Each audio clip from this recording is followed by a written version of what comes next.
Racist officers arrested a black grandmother in front of her grandchildren, not realizing they had made a fatal mistake. Now they'll have to face the consequences. Make sure to subscribe for more and let us know in the comments. Where are you watching from? Ruth Wilson adjusted her sun hat, smiling softly as she guided her two grandchildren, Emily and Jack, through the sliding glass doors of the airport. The children's excited chatter filled the air. It had been months since she had taken a break from her demanding job as a federal judge. This vacation was her opportunity to reconnect with her grandchildren and enjoy time away from courtrooms and legal battles. Ruth had always cherished these moments, valuing every laugh, every conversation that gave her a glimpse into their young lives.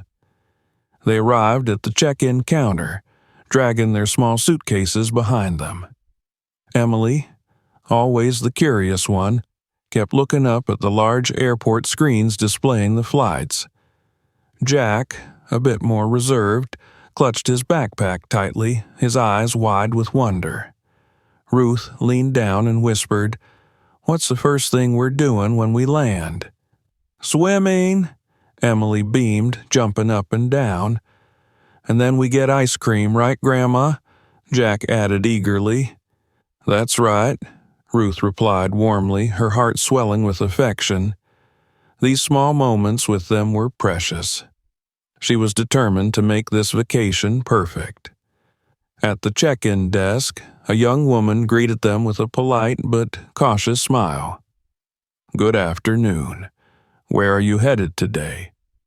"To the Caribbean," Ruth answered.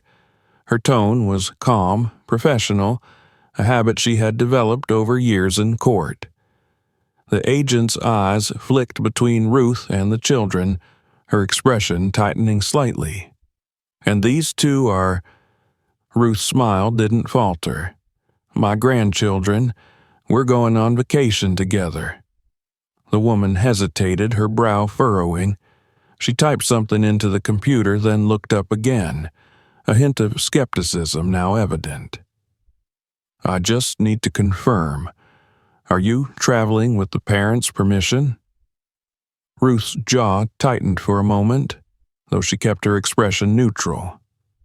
It wasn't the first time she had been questioned about her relationship with her grandchildren. She knew the look in the woman's eyes, a subtle but unmistakable doubt. Ruth produced the necessary documents from her handbag, handing over their travel permissions and birth certificates. "Everything is here," she said, maintaining her composure. The woman examined the documents carefully, her expression unreadable. After a long pause, she forced a smile.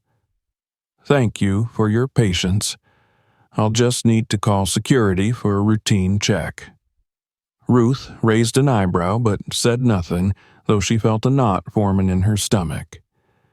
Emily and Jack shifted uneasily beside her. "Grandma, is something wrong?" Emily asked quietly, her little hand slipping into Ruth's. "Not at all, sweetheart," Ruth reassured her, though inside she could sense the storm brewing. She had encountered situations like this before, moments when her skin color raised silent questions that others wouldn't dare voice openly. Within minutes, two security officers approached. Their stern expressions made it clear that they weren't here for polite conversation. Ruth gave them a polite nod, trying to keep the situation calm. "Good afternoon," one of the officers said curtly. "We need to ask you a few questions about your travel plans." "Of course," Ruth replied evenly, though she sensed the unspoken suspicion in their voices. The officer's gaze lingered on the children. "These kids, they're traveling with you?" "Yes, they're my grandchildren," Ruth answered, holding their hands more firmly now. The second officer glanced at the documents the airline agent had provided, then exchanged a look with his partner. There was a tense pause, as though they were trying to decide whether Ruth's answers satisfied them. The first officer cleared his throat. We're going to need you to step aside for additional screening." Ruth remained composed, though she could feel the rising tension from Emily and Jack. "Is there a problem, officer?" she asked calmly. The officer shrugged. "Just routine. We need to confirm everything checks out." Emily tugged on Ruth's sleeve. "Why are they asking so many questions, Grandma?" "Because sometimes people get confused," Ruth whispered gently, kneeling down to meet her granddaughter's eyes. "But everything's going to be just fine." Ruth followed the officers to a secondary screening area, Emily and Jack clutching her hands tightly. As they walked, Ruth's thoughts drifted to previous encounters, small indignities she had endured throughout her life. Moments when people questioned her, doubted her capabilities, or looked at her with skepticism simply because of the color of her skin. They reached the screening station, where Ruth handed over their passports once more. The officer scanned the documents but seemed unsatisfied. "We'll need to ask you to wait here while we verify some information." Emily's grip on Ruth's hand tightened. "I don't like this, Grandma." "I know, sweetheart, but we just have to be patient." Ruth's voice remained calm, though she felt a flicker of anger deep inside. She knew exactly what this was, another encounter with prejudice veiled in the guise of procedure. Minutes stretched into what felt like an eternity. Ruth kept her grandchildren close, whispering reassuring words to them as the officers made their calls.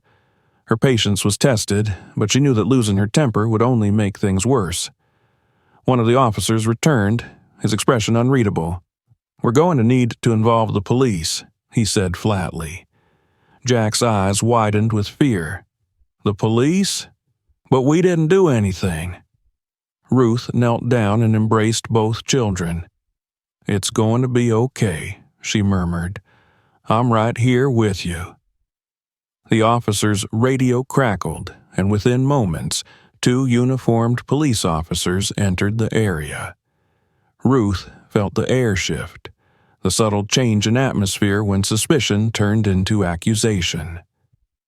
"Ma'am, we're going to need to ask you some questions," one of the officers said. His tone was hard, lacking any semblance of politeness. Ruth stood tall, her years of experience giving her the strength to remain composed.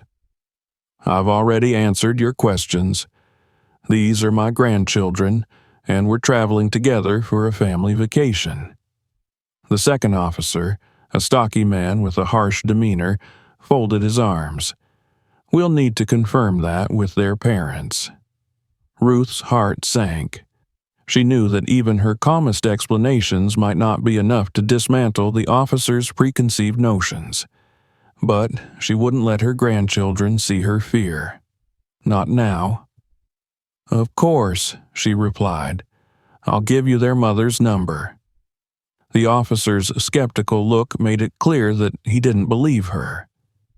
As Ruth handed over the phone number, she noticed the way the other passengers in the area were watching.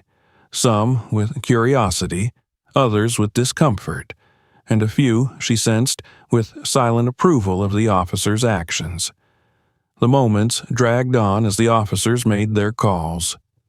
Emily and Jack clung to Ruth, their young faces etched with confusion and fear. Ruth held them close, whispering soft reassurances, though her mind raced. She knew this wasn't just about today. It was about all the times she had faced similar situations, when society's prejudices overshadowed her identity and achievements. But she also knew that this moment, painful as it was, would not break her. As officers continued their inquiries, Ruth whispered to her grandchildren, "We'll get through this, I promise." And with that, she stood tall, waiting, because she had learned long ago that patience and resolve were the most powerful tools she possessed. The atmosphere in the airport shifted quickly. Ruth felt the tension building like a slow wave that was about to break. The two police officers who had been called for additional screening now stood before her with an air of finality. They no longer asked questions. Their expressions had hardened, their posture more aggressive. Ruth held her grandchildren close, shielding them with her presence, though she knew that words alone wouldn't stop what was coming. "Ma'am," the taller of the two officers said, stepping closer, "we've received conflicting information about your travel plans. We're going to need to take you in for further questioning." Ruth felt her breath catch for a moment, though she kept her face calm. She had dealt with countless intimidating figures in courtrooms across the country, men and women who underestimated her strength, her intelligence. But this was different. This was personal. She glanced down at Emily and Jack, who clung to her hands, their faces pale with fear. "We've already provided all the necessary documentation," Ruth said, her voice steady. "These are my grandchildren. You can call their mother. She'll confirm everything." The shorter officer, a man with sharp, beady eyes, shook his head. "That's not good enough, ma'am. You're being detained for suspicion of child abduction." The words hit her like a physical blow. She took a slow breath, trying to keep her composure. Her thoughts raced. Child abduction? How had things escalated this quickly? Ruth's mind flashed back to the countless cases she had overseen in her courtroom, where innocent people were unjustly accused because of the color of their skin, where assumptions were made before any evidence was reviewed. "Abduction?" Emily's small voice trembled. "But Grandma, we didn't do anything wrong." Ruth knelt down, pulling both children into her arms. "You didn't, sweetheart, and neither did I. But we need to be brave right now, okay?" Jack's eyes were wide with fear. "Are they going to take you away?" Ruth swallowed the lump in her throat. "No," she whispered fiercely, though she wasn't sure if it was the truth. "I'm not going anywhere."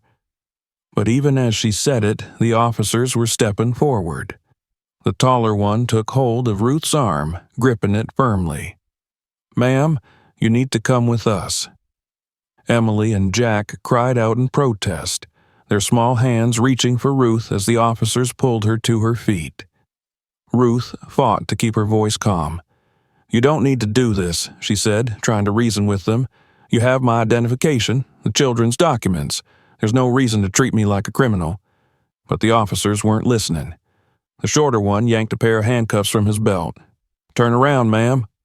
Ruth's heart raced. She'd seen this scene too many times on the news in her courtroom, the unjust arrest, the unnecessary force. She wanted to protest, to shout at them, but she knew it would only make things worse. So instead, she turned slowly, her eyes never leaving her grandchildren. Jack began to cry, big tears rolling down his cheeks. "Leave her alone! That's our grandma!" He tried to run toward her, but one of the security officers stepped in, blocking him. "Jack, it's okay," Ruth called over her shoulder, her voice as steady as she could make it. "Stay with Emily. I'll be back soon." But the children's cries were drowned out by the clicking of the handcuffs. Ruth felt the cold metal bite into her wrists, and for the first time in years she felt completely powerless. Her mind whirled, thinking of the time she had used her position, her authority, to bring justice to others. And now, here she was, treated like a criminal in front of her own grandchildren. The taller officer tightened his grip on her arm, pulling her toward the exit. "We'll take it from here," he muttered to the security staff, who stood by watching with uncertain expressions. As they led Ruth through the airport, the stares of the surrounding travelers were sharp and uncomfortable. Some people whispered among themselves, their eyes following the scene with a mix of curiosity and judgment. A few held up their phones, capturing the moment on video. Ruth could feel the heat of humiliation rising within her, but she forced herself to keep walking, her head held high. As they reached the main terminal, a man with a phone called out, "What's going on? What did she do?" The shorter officer shot him a glance. "Suspected abduction. We're taking her in for questioning." Ruth's stomach turned as she heard the murmurs from the crowd. "Abduction? Oh, that's awful. She looks like a nice lady, but you never know." The assumptions were flying fast, just as they always did when the narrative was shaped by prejudice. Emily and Jack were still following behind, escorted by a third officer, their tear-streaked faces showing the depth of their confusion. Emily tugged at the officer's jacket. "That's our grandma. Why are you taking her?" The officer barely glanced down at her. "You'll be going with social services for now. They'll sort everything out." Emily's voice wavered. "But we don't want to go with them.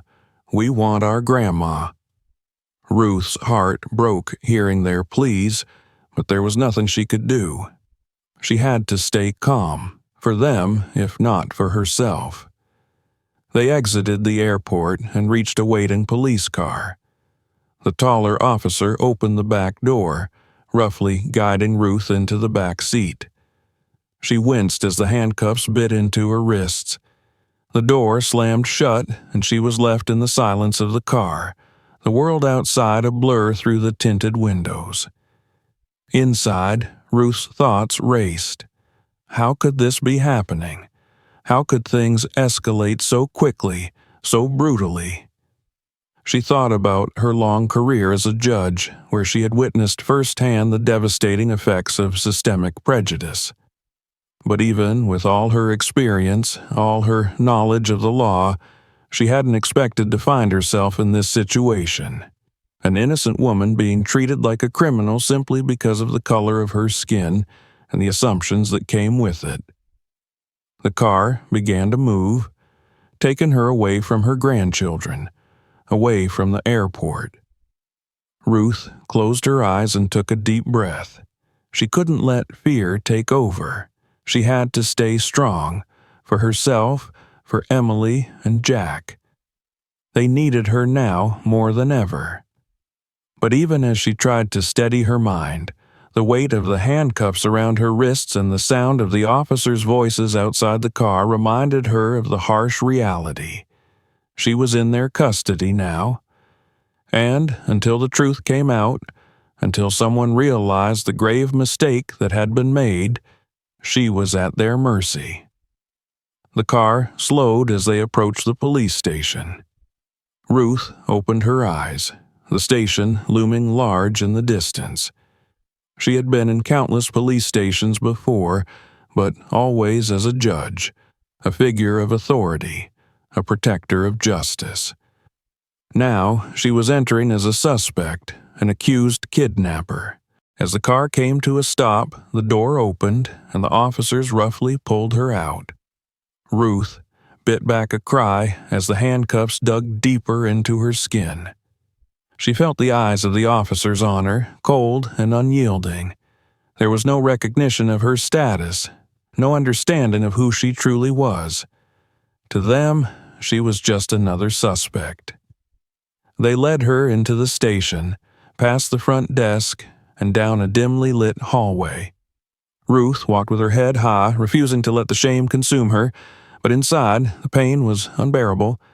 The thought of Emily and Jack being taken by social services, scared and confused, made her heart ache. "Sit here," one of the officers barked as they shoved her onto a cold metal bench. "We'll process you soon." Ruth nodded but said nothing. She had learned long ago that in moments like these, silence was often the best defense. But deep inside, the fire of determination was already starting to burn. This wasn't over, not by a long shot. The station was cold, both in temperature and atmosphere. Ruth sat on the hard metal bench, her wrists still bound by the unforgiven handcuffs. She observed her surroundings as police officers walked past her, barely sparing a glance. Each one seemed indifferent, some even showing a hint of disdain. It was the kind of dismissiveness she had seen too many times, as though her humanity was of no significance. A sergeant finally approached, his gaze stern and unwelcoming. He eyed Ruth with skepticism, as though he had already decided who she was before even hearing her story. "Name?" he barked, not bothering with pleasantries. "Ruth Wilson," she replied, keeping her voice level and calm. She knew she couldn't afford to lose her composure now. The sergeant gave her a cold, uninterested look. He didn't recognize the name, and why would he? To him, she was just another suspect. He turned away, scribbling something on his clipboard before gesturing to a younger officer. "Take her to holding," he said dismissively. The young officer took Ruth by the arm, his grip firm as he led her down a dimly lit hallway. The air was thick with the musty scent of old concrete, and the distant clanging of cell doors echoed through the narrow corridor. Ruth's heart sank as they approached the holding area. She had spent her life working to keep innocent people out of places like this, and now she was the one being led in. The officer opened a metal door and gestured for Ruth to step inside. The cell was small, with a simple bench and a toilet in the corner. Ruth took a deep breath, stepping into the cell, the door clanging shut behind her with a resounding finality. She sat down on the bench, her mind racing. She thought of Emily and Jack, wondering if they were okay, if they understood what was happening. As she sat in the silence of the cell, the voices of the officers outside carried through the bars. Their words were low, but the disdain in their tone was clear. "I don't know why they let people like her roam around with kids like that," one of them muttered. "Yeah, probably some kind of scam," another replied. "You'd think she'd be smarter than to try it at an airport."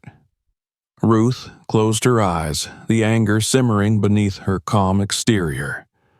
She had faced prejudice her entire life, but there was something uniquely painful about being accused of harming her own family. It wasn't just an attack on her character, it was an attack on the love she had for her grandchildren, the bond she had worked so hard to build. Time seemed to stretch endlessly. The cell was cold, and the hard bench offered no comfort. Ruth's thoughts drifted to her courtroom, to the countless cases she had presided over. She remembered the young defendants, the frightened faces of those who had been wrongfully accused. She had always prided herself on being fair, on being someone who could see past assumptions and biases. And now, here she was, a victim of the very system she had fought to make just. A clattering sound interrupted her thoughts. The cell door swung open, and a different officer stood there, this one older with a weary expression. He looked at Ruth for a moment, his eyes scanning her face. There was something different in his gaze, not compassion, but perhaps curiosity. "Come on," he said, his voice softer than the others. "We need to take you for processing." Ruth stood, her wrists aching as she moved. The officer led her down another corridor, this one even narrower than the last. They reached a small room with a table and 2 chairs, a flickering light casting a dim glow over the space. He gestured for her to sit, then left the room without a word. Ruth sat in silence, her mind racing. She needed to find a way to contact her lawyer, to let someone know what was happening. She knew that the longer this went on, the more traumatic it would be for Emily and Jack. They were just children. They shouldn't have to endure this kind of fear and uncertainty. The door opened again, and the sergeant from earlier entered, followed by another officer. He sat across from Ruth, his eyes cold and calculating. "All right, Mrs. Wilson," he said, his tone dripping with skepticism. "Why don't you tell us what really happened at the airport?" Ruth met his gaze, her expression calm but firm. "I already told you. I'm traveling with my grandchildren. We were on our way to a family vacation. You have all the documents, birth certificates, travel permissions, everything is in order." The sergeant leaned back in his chair, a smirk playing on his lips. "You expect us to believe that? A woman like you, traveling with 2 white kids? You're going to have to do better than that." Ruth felt a surge of anger, but she forced it down, keeping her voice steady. "I am their grandmother. Their mother is my daughter. If you would take the time to verify the documents, you would see that everything I've said is true." The sergeant shook his head, his smirk widening. "You've got an answer for everything, don't you? But we've seen this kind of thing before. People trying to take advantage of kids, using them for who knows what." Ruth's hands clenched in her lap, the handcuffs digging into her skin. "I want to speak to my lawyer," she said, her voice sharp. "I know my rights. You have no grounds to hold me here." The sergeant laughed, a harsh, mocking sound. "Your lawyer, huh? And who would that be? Some public defender who's going to come in here and tell us we're doing our jobs wrong?" Ruth lifted her chin, her gaze never wavering. "I'm a federal judge," she said, her voice clear and unwavering, "and I demand to speak to my attorney. Now." The sergeant's smirk faltered for a moment, a flicker of doubt crossing his face. He exchanged a glance with the other officer, who shrugged. "Yeah, right," the sergeant muttered, though his tone lacked the confidence it had held before. "We'll see about that." He stood abruptly, gesturing to the other officer. "Get her back to holding. We'll deal with this later." The officer grabbed Ruth by the arm, pulling her to her feet. Ruth allowed herself to be led back to the cell, her mind racing. She knew that once she got in contact with her lawyer, things would change. But until then, she had to endure this: the insults, the skepticism, the cold indifference of those who saw her as nothing more than a suspect. Back in the cell, Ruth sat down on the bench, taking a deep breath. She thought of Emily and Jack, of their frightened faces as she was taken away. She couldn't let this break her. She had faced worse in her life, and she had always come out stronger. This would be no different. Hours passed, the cold of the cell seeping into her bones. Ruth closed her eyes, trying to focus her thoughts, to stay calm. She knew that she had people who would fight for her: her lawyer, her colleagues, even friends in high places who would be outraged when they found out what had happened. But for now, she was alone, and she had to rely on her own strength to get through this. The door to the holding area opened, and Ruth looked up to see the young officer from earlier, his expression uncertain. He approached her cell, unlocking the door. "You have a call," he said, his voice barely above a whisper. Ruth stood, her heart pounding. This was her chance. She followed the officer down the hallway to a small room with a phone on the table. He gestured for her to sit, then handed her the receiver. Ruth took a deep breath, dialing the number she knew by heart, the number of her attorney, someone she trusted implicitly. As the phone rang, she closed her eyes, focusing on the sound, willing herself to stay calm. The line clicked, and a familiar voice answered. "This is Marcus Green. Who's calling?" "Marcus, it's Ruth," she said, her voice steady despite the emotions churning inside her. "I need your help." There was a pause, then Marcus's voice became sharp, focused. "Ruth? Where are you? What's going on?" Ruth took a deep breath. "I'm at the police station. They've arrested me. They think I've kidnapped my grandchildren. I need you to come here, now." Marcus's response was immediate. "I'll be there as soon as I can. Hang in there, Ruth. We'll get this sorted out." Ruth nodded, though he couldn't see her. "Thank you, Marcus. I know you will." As she hung up the phone, Ruth felt a sense of relief wash over her. It wasn't over yet, but at least now she had someone on her side, someone who would fight for her, just as she had fought for so many others. The officer led her back to her cell, and Ruth sat down once more, her resolve strengthening. She would get through this. She would see her grandchildren again. And when this was all over, she would make sure that those responsible were held accountable. She closed her eyes, taking a deep breath. This wasn't the end. It was just the beginning. Ruth sat on the cold bench, her back straight, her expression calm, but her heart was a mix of determination and fear. She had spent hours in the holding cell, and every minute that passed felt like a reminder of the injustices she had witnessed throughout her career. Yet, this time, she was the victim. She had been taken from her grandchildren, treated like a criminal, her identity disregarded. But she wasn't one to give up easily, and she knew help was coming. Marcus would make sure of that. Suddenly, the door to the holding area swung open, and a group of officers entered. Leading them was the sergeant who had interrogated her earlier, his face flushed, his demeanor markedly different from before. Behind him was a tall man in a suit, Marcus Green, her lawyer. His expression was a mix of anger and urgency, and Ruth's heart lifted at the sight of him. The sergeant cleared his throat, visibly uncomfortable.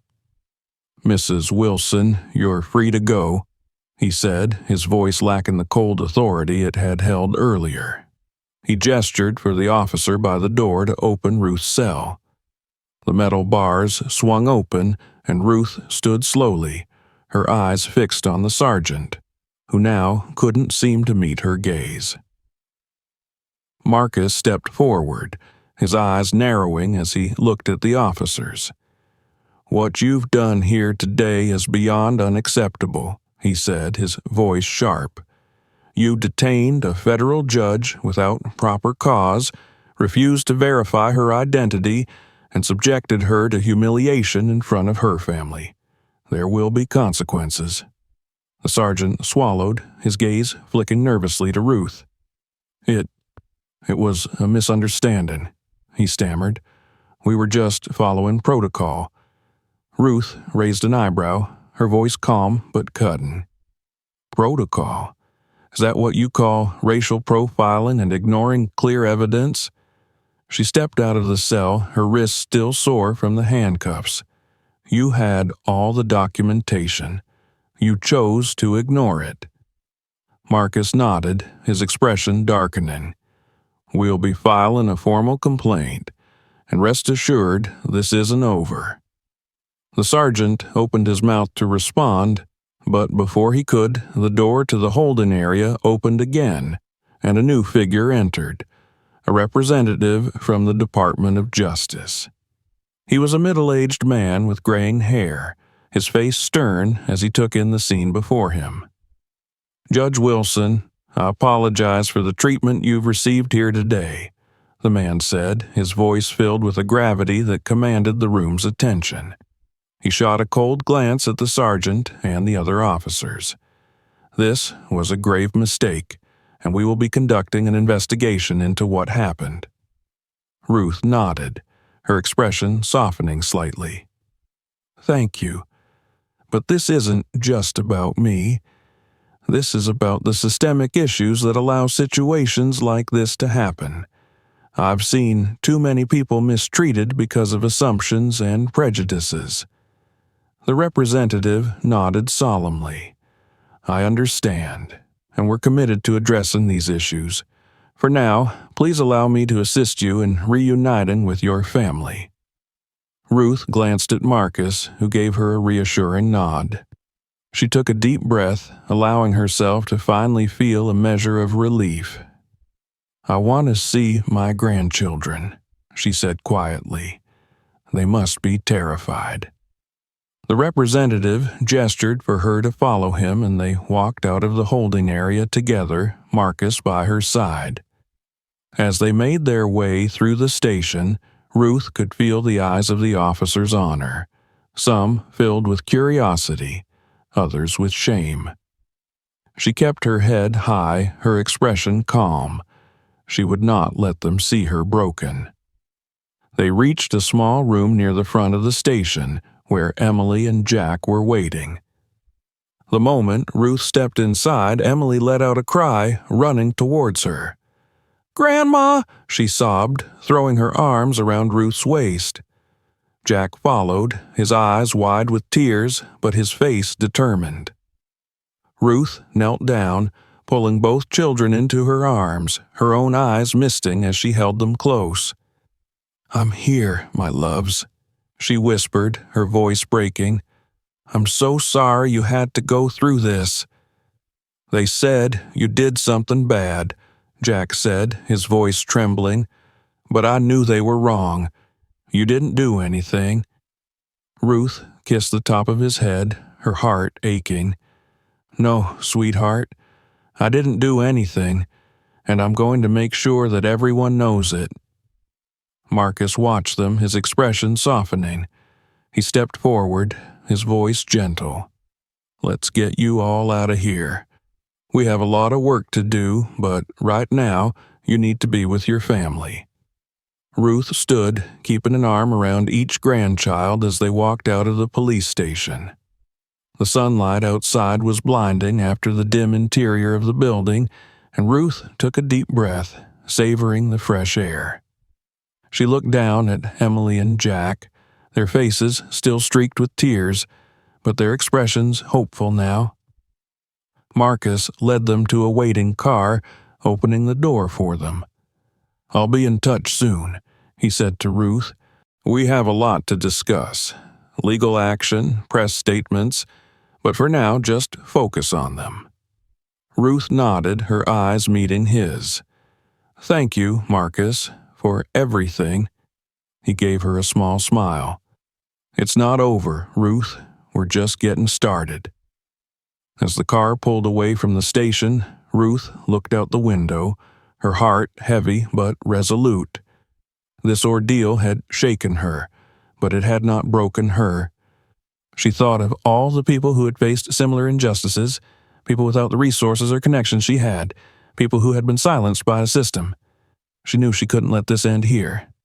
"Grandma," Emily said softly, breaking into her thoughts, "are we still going on vacation?"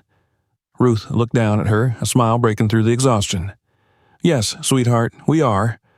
But first, we're going to make sure that what happened today never happens to anyone else again."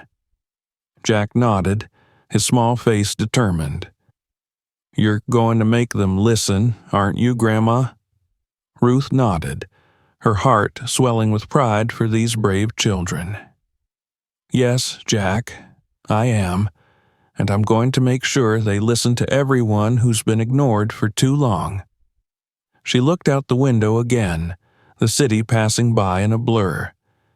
This was just the beginning, a beginning she hadn't chosen, but one she would embrace. Because if there was one thing Ruth Wilson knew how to do, it was fight for justice. And this time, it was personal. The car ride back home was quiet, filled with the lingering tension of what had just transpired. Ruth held her grandchildren close, their small hands resting in hers as she gazed out the window, her mind racing. The shock and humiliation of what had happened at the airport still clung to her, but there was no time to dwell on it.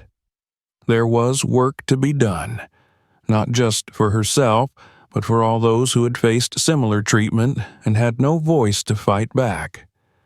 When they arrived home, Ruth was greeted by her daughter Miranda, whose face was a mixture of relief and anger. She rushed forward, pulling Emily and Jack into her arms before embracing her mother tightly. "Mom, I was so worried," Miranda said, her voice trembling. "I can't believe they did this to you, to the kids." Ruth sighed, her exhaustion evident. "I'm all right, Miranda, and the kids are okay too. But we can't let this end here. It's not just about us, it's about the system that allows this to happen."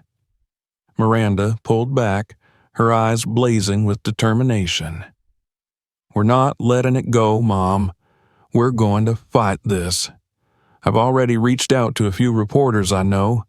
They want to tell your story." Ruth nodded, a spark of resolve lighting within her. "Good. Let's make sure people know what really happened."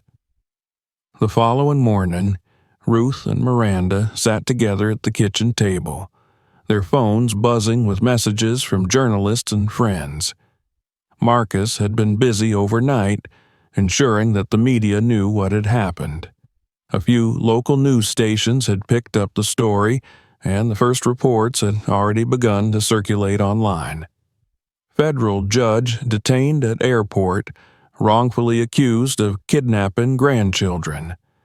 The headlines were damning, and the story quickly gained traction.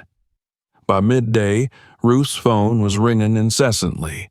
Friends, colleagues, and even strangers reached out, some offering support, others sharing their own stories of mistreatment. It was overwhelming, but Ruth knew this was the kind of momentum they needed to create real change. Miranda handed Ruth her phone. "It's Marcus," she said. "He wants to do a press conference." Ruth took the phone, her voice steady as she spoke to Marcus. "I'm ready," she said. "Let's make sure the truth is heard." Later that afternoon, Ruth found herself standing in front of a small crowd of reporters gathered outside her home. The flashes of cameras and the buzz of murmurs filled the air. She stood tall, her hand resting protectively on Emily's shoulder, Jack standing close by her side. Miranda was beside them, her expression fierce. Marcus stepped forward, holding up his hand to quiet the crowd. "Thank you all for being here today," he began. "We are here to address the unlawful detention of federal judge Ruth Wilson, who was wrongfully accused of kidnapping her own grandchildren simply because of the color of her skin. This incident is a stark reminder of the systemic biases that plague our society, biases that must be addressed and eradicated." He gestured to Ruth, and she stepped forward, her gaze steady as she faced the reporters. She took a deep breath before speaking, her voice clear and unwavering. "Yesterday, I was treated not as a respected judge, but as a suspect, a criminal, simply because someone saw my skin color and made assumptions about who I was and what I was capable of. This kind of treatment is not new. It's something that people of color face every day, often with far worse consequences. I'm speaking out today, not just for myself, but for everyone who has been mistreated, marginalized, and silenced by a system that is supposed to protect us." The reporters leaned in, their cameras clicking furiously. Ruth continued, her voice growing stronger. "I've dedicated my life to upholding the law, to ensuring that justice is served. But what happened to me is a reminder that our system is deeply flawed. We cannot continue to allow prejudice to dictate who is treated with respect and who is treated with suspicion. It's time for change, real change, and I intend to do everything in my power to see that change happen." The crowd erupted in questions, their voices overlapping as they called out to her. Marcus stepped forward again, raising his hands. "We will be taking questions, but please, one at a time." A reporter in the front row spoke up. "Judge Wilson, what do you plan to do next? Are you pursuing legal action?" Ruth nodded, her expression firm. "Yes, we are pursuing legal action. The officers involved must be held accountable for their actions, and we will be pushing for systemic reforms to prevent this from happening to anyone else. This isn't just about one incident. It's about changing the way we approach law enforcement, training, and accountability. Another reporter asked, "Do you believe this incident will have a wider impact on the conversation about racial profiling and police reform?" Ruth paused, her eyes meeting the reporter's. "I hope so. I believe that change starts with awareness. The more we bring these issues to light, the harder it becomes for people to ignore them. My hope is that by sharing my story, we can start a broader conversation about the systemic issues that affect so many people in this country." As the press conference continued, Ruth felt a sense of purpose settle in within her. This was her fight now, not just for herself, but for her grandchildren, for her community, for everyone who had ever been mistreated because of their race. The journey ahead would be long, but she was ready for it. That evening, Ruth sat with Emily and Jack in the living room, the news playing softly in the background. The children were curled up beside her, their eyes heavy with sleep. On the screen, the story of her wrongful detention was being discussed by a panel of commentators. Ruth watched as they debated the implications, some expressing outrage, others trying to downplay the incident. Emily looked up at her, her voice drowsy. "Grandma, are they going to fix it? Are they going to make sure this doesn't happen again?" Ruth smiled softly, brushing a hand over her granddaughter's hair. "I'm going to do everything I can to make sure they do, sweetheart. It won't be easy, but we have to try." Jack shifted, his eyes half closed. "You're really brave, Grandma. You're not afraid of anything." Ruth's heart swelled with love and determination. "I'm only brave because I have you two by my side," she whispered. "And as long as I have you, I'll never stop fighting for what's right." The children drifted off to sleep, their breaths even and peaceful. Ruth looked at the screen again, her resolve hardening. This was only the beginning. The world needed to see the truth, and she would make sure they did, no matter how long it took, no matter how difficult the road ahead might be. The following days were a whirlwind of activity. The press conference had done its job. The story of Ruth's wrongful arrest was now national news, and the public reaction was swift and intense.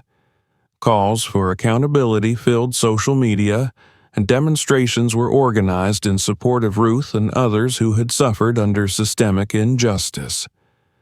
The incident had sparked something larger, a movement demanding change. In response to the growing outrage, the police department announced an internal investigation into the officers involved in Ruth's arrest. It was a small step, but it was enough to show that they were feeling the pressure. Ruth knew that this was just the beginning, but it was a start. She watched from her living room as a police spokesperson addressed the media, confirming that the officers had been placed on administrative leave pending the outcome of the investigation. "It's not enough," Miranda said, her arms crossed as she watched the broadcast with a frown. "They're just trying to appease the public." Ruth nodded. "I know, but the fact that they're being forced to act at all means we're making an impact. They're realizing they can't sweep this under the rug." Marcus had been working tirelessly, coordinating with other civil rights attorneys and activists to keep the pressure on the department. Ruth had been in constant contact with him, strategizing their next moves. She knew they couldn't let the momentum fade. They had to ensure that real consequences followed. A few days later, Ruth received a call from Marcus. "The internal investigation is moving faster than we expected," he said, his voice tinged with a mix of surprise and determination. "They're starting to realize just how badly they messed up." The Department of Justice is getting involved, and it looks like there may be federal charges against the officers." Ruth felt a wave of emotions: relief, vindication, and a fierce sense of justice. "That's good news," she said, "but we need to make sure this leads to lasting change, not just a slap on the wrist for a few individuals." "Absolutely," Marcus agreed. "We're drafting a formal complaint against the department, and we're going to push for broader reforms, mandatory bias training, accountability measures, the whole 9 yards. This can't just be about the officers involved in your case. It's about the entire system." Ruth smiled, a sense of purpose filling her. "I'm with you, Marcus. Let's do this." The pressure on the police department continued to build. News outlets ran story after story detailing the events of Ruth's arrest, highlighting the failures of the officers involved and the systemic biases that had led to such an unjust situation. Public opinion was overwhelmingly on Ruth's side, and as the protests grew, it became clear that the department could no longer ignore the calls for change. A week after the incident, Ruth received a formal apology from the chief of police. It was delivered in person, the chief standing awkwardly in her living room, his face lined with regret. "Judge Wilson, on behalf of the department, I want to sincerely apologize for the way you were treated," he said, his voice strained. "It was unacceptable, and we are committed to making changes to ensure this doesn't happen again." Ruth listened, her expression unreadable. When he finished, she spoke, her voice calm but firm. "I appreciate the apology, Chief, but words aren't enough. I want to see real action, not just for me, but for everyone who has faced similar treatment. There needs to be accountability, and there needs to be change." The chief nodded, his eyes meeting hers. "We're working on it. The officers involved have been placed on leave, and the investigation is ongoing. We're also reviewing our training programs and policies to address the issues that led to this situation." Ruth didn't let her gaze waver. "I hope you understand that this is about more than just an investigation. It's about dismantling the biases that are ingrained in the system. I want to see changes that will make a real difference in how officers interact with the communities they serve." The chief looked at her for a long moment before nodding. "We will do our best, Judge Wilson, and I hope you'll hold us accountable." "You can count on that," Ruth replied. After the chief left, Ruth sat down, her mind racing. She knew the apology was a step in the right direction, but it was only the beginning. There was still so much work to be done. She thought of all the people who had been mistreated by the system, those who didn't have the platform or the voice that she did. She had to make sure that what happened to her would serve as a catalyst for change. The protests continued, gaining momentum as more and more people joined in. Activists and community leaders rallied together, demanding not only justice for Ruth but also broader police reforms. The story of her wrongful arrest had become a symbol of the systemic racism that plagued law enforcement, and people were no longer willing to stay silent. One evening, as Ruth was preparing dinner, the doorbell rang. Miranda opened the door, revealing a group of young activists standing on the porch. They held signs and wore shirts emblazoned with messages of justice and equality. One of them, a young black woman with determined eyes, stepped forward. "Judge Wilson," she said, her voice steady, "we're organizing a march next week, and we would be honored if you would join us. Your story has inspired so many of us, and we believe that your presence would make a powerful statement." Ruth looked at the young woman, her heart swelling with emotion. She saw in her the same fire that had driven her throughout her career, the same desire to fight for what was right, no matter the cost. She smiled, nodding. "I would be honored to join you," she said. "Thank you for standing up and making your voices heard." The young woman's eyes lit up, and she extended her hand. Ruth shook it, feeling a renewed sense of hope. This was what it was all about, inspiring the next generation to keep fighting, to keep pushing for change. The following week, Ruth stood at the front of the march, surrounded by hundreds of people of all races, ages, and backgrounds. They held signs demanding justice, chanting as they moved through the streets. Ruth walked beside the young activist, her heart filled with pride and determination. She knew the road ahead would be long and the fight for justice would not be easy.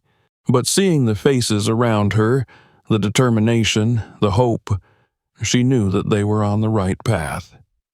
As they marched, Ruth thought of Emily and Jack, who were watching from the sidelines with Miranda. She wanted them to see this, to understand that standing up for what was right was never easy, but it was always worth it. She wanted them to grow up in a world where they wouldn't have to fear being judged by the color of their skin, where they could be proud of who they were without hesitation. The march ended at the steps of City Hall, where a stage had been set up for the speakers. Ruth was invited to speak, and as she stepped up to the microphone, the crowd fell silent, their eyes fixed on her. She took a deep breath, her voice strong as she addressed them. "Today, we march not just for me, but for everyone who has ever been mistreated, marginalized, or silenced by the system. We march for justice, for accountability, and for change. This is not the end. It's just the beginning. Together, we will continue to fight until every person is treated with the dignity and respect they deserve." The crowd erupted in applause, their cheers echoing through the streets. Ruth stepped back, her heart swelling with hope. This was the power of unity, of standing together for what was right.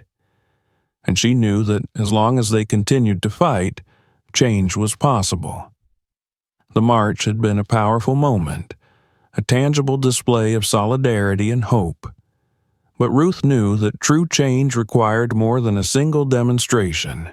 It required sustained effort, policy changes, and a commitment from those in power to address systemic issues head-on. And she was determined to see it through. The following weeks were a whirlwind of meetings, interviews, and strategy sessions. Ruth was determined to use her platform to push for meaningful reforms within the police department and beyond. Marcus had been by her side every step of the way, helping her navigate the legal proceedings and ensuring that her voice was amplified in all the right places. One morning, as Ruth sat in her living room reviewing the latest draft of the formal complaint against the police department, her phone buzzed. It was a message from Marcus. "They've agreed to meet," it read. "The city officials are ready to discuss reform proposals." Ruth took a deep breath, a sense of purpose filling her. This was the opportunity they had been fighting for, a chance to sit down with those in power and demand real change. She replied to Marcus, "I'll be ready. Let's make sure we're prepared." The meeting was set for the following week. Ruth spent the days leading up to it preparing meticulously, going over every detail of their proposals. She wanted to ensure that their demands were clear, actionable, and impossible to ignore. This wasn't just about her. It was about everyone who had ever been mistreated by the system, everyone who had been denied justice because of the color of their skin. The day of the meeting arrived, and Ruth walked into City Hall with Marcus by her side. They were greeted by a group of city officials, including the chief of police and several members of the city council. The atmosphere was tense, but Ruth felt a quiet determination settle over her. She had faced worse than this, and she was ready. The officials gestured for them to sit at the long conference table. The chief of police cleared his throat, his expression serious. "Judge Wilson, we want to thank you for coming today. We've heard your concerns, and we're committed to finding a way forward." Ruth nodded, her gaze steady. "I appreciate that, Chief, but this isn't just about words. We need to see real action. Action that will prevent what happened to me from happening to anyone else." Marcus laid out the proposals on the table, his voice clear as he outlined their demands. "We're calling for mandatory bias training for all officers, increased accountability measures, and the establishment of an independent oversight committee to handle complaints against the police. We believe these steps are crucial to addressing the systemic issues that led to Judge Wilson's wrongful arrest." The city officials listened, some nodding in agreement, others looking uncomfortable.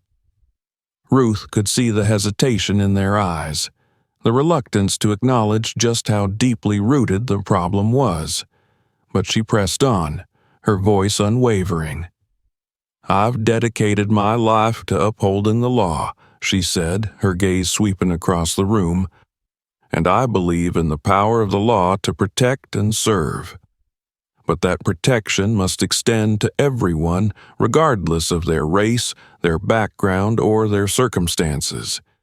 We need to rebuild trust between law enforcement and the communities they serve, and that starts with accountability and transparency." There was a long pause, the room filled with a heavy silence. Finally, one of the council members spoke up, his tone thoughtful. "Judge Wilson, your story has highlighted serious flaws in our system. We are prepared to work with you to implement these changes. But it's going to take time, and it's going to take commitment from all of us." Ruth nodded. "I understand that. Change doesn't happen overnight. But we have to start somewhere, and we have to be willing to do the hard work to make it happen." The meeting ended on a hopeful note, with the city officials agreeing to move forward with the proposed reforms. Ruth knew it was only the beginning. There would be challenges ahead, resistance from those who didn't want to see change. But for the first time in weeks, she felt a glimmer of hope. They were making progress, and that was what mattered. In the days that followed, the city began to take action. The officers involved in Ruth's arrest were formally charged with misconduct, and the police department announced new training programs aimed at addressing bias and improving community relations. The establishment of an independent oversight committee was underway, and Ruth was invited to be a part of the advisory board. Ruth accepted the invitation, knowing that her work was far from over. She wanted to ensure that the changes being made were meaningful, that they would have a lasting impact. She wanted to be a voice for those who had been silenced for too long. One afternoon, as Ruth sat on her porch, watching Emily and Jack play in the yard, Miranda joined her, a cup of tea in hand. "You're really making a difference, Mom," Miranda said, her voice filled with admiration.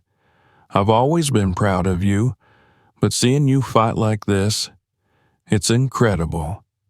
Ruth smiled, her heart swelling with love for her daughter. "I'm just doing what needs to be done," she said softly. "For you, for the kids, for everyone who deserves to be treated with dignity and respect." Miranda nodded, her eyes misting. "You're making the world a better place, one step at a time."